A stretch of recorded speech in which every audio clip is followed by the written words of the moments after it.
Mari bersama kita berwasilah berdoa membaca surat Al-Fatihah.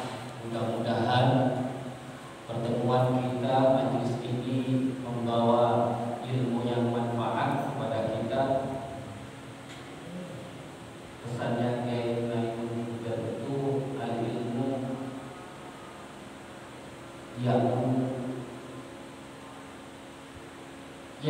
wala yaqi.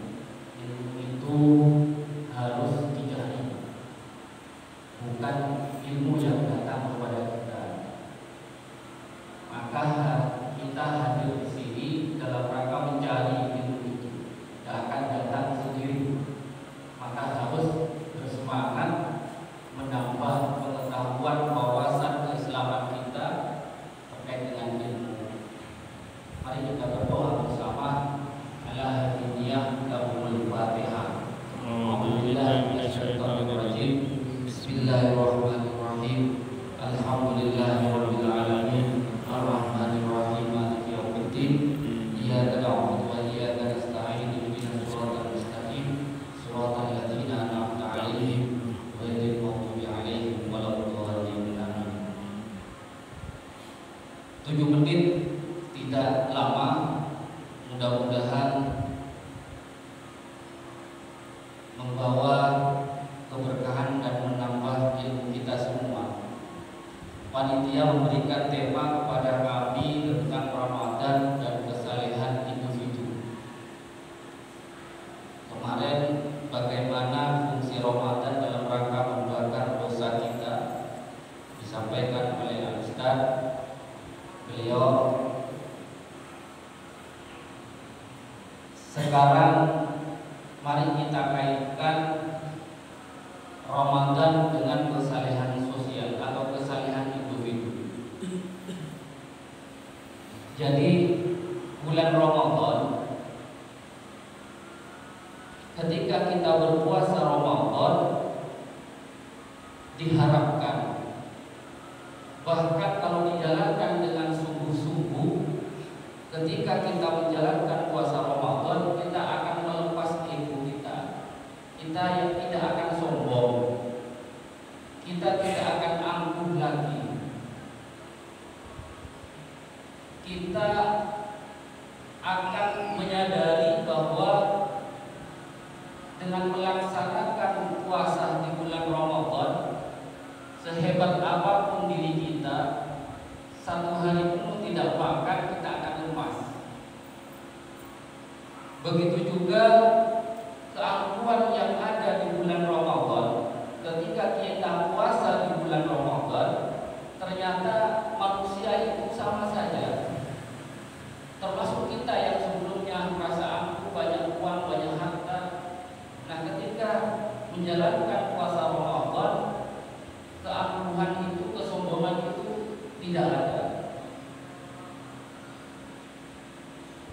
Kecuali hanya dengan dapat fasilitas khusus dari Allah, menjalankan puasa tapi tetap makan setiap hari atau makan di waktu-waktu yang dilarang, tetap sehat. Namun ketika kita berpuasa, siapa saja itu orangnya, yang kaya maupun yang miskin, yang lemah maupun yang kuat, dia tetap harus mencegah dari makan dan minum minimal sejak fajar sampai terbenamnya matahari. Maka Bapak Ibu yang saya hormati, ketika kita berpuasa Ramadan, seharusnya kita tidak paham dan tidak lagi sombong, kita tidak merasa angkuh, besar, egois, atau memiliki sifat-sifat jelek yang lain. Nah, maka ketika dalam bulan Ramadan itu harapannya demikian, menjadikan, menuju kita menjadi manusia yang namanya manusia yang soleh secara individu. Apa soleh secara individu? Ada dua, ada soleh secara individu, ada soleh secara sosial.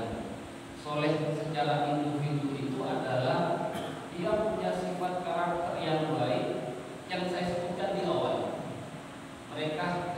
tidak sombong lagi, mereka ketika tidak angkuh lagi, mereka sudah menyadari tidak egois lagi, dia mampu mengendalikan diri, maka otomatis dia punya ciri-ciri kategori orang yang soleh secara individu.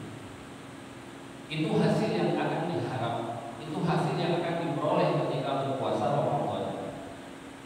Namun soleh secara individu di sini lebih berarti adalah amal kita,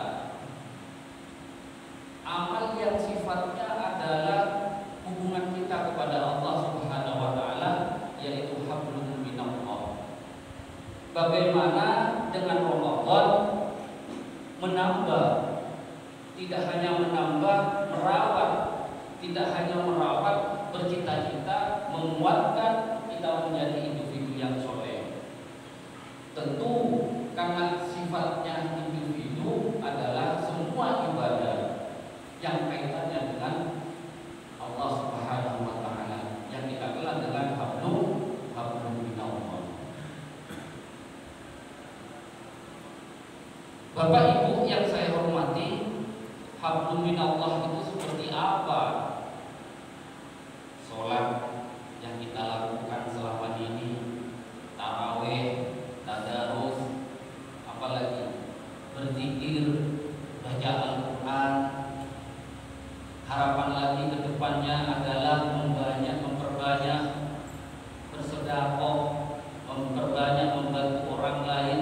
Nah, itulah yang kita harapkan, sehingga kita menjadi manusia yang soleh secara individu. Bapak Ibu yang saya hormati, sebelum kita berbicara soleh secara individu, maka mari kita pahami ada ayat yang mengatakan Bismillahirrahmanirrahim, Al-Baqarah 208, ya ayyuhalladzina amanu udkhulu fis-silmi kafah wa la tattabi'u khutuwatisy syaitan innahu lakum aduwwun mubin. Hai orang-orang yang beriman, udkhulu fis-silmi kafah, masuklah kamu ke dalam Islam secara kafah, sempurna. Wala tattabi'u khutuwatisy syaitan, jangan mengikuti rayuan setan, jangan mengikuti propaganda setan, ajakan setan. Ingat, innahu lakum aduwwun mubin, bahwa setan bagi kita semua adalah musuh yang nyata.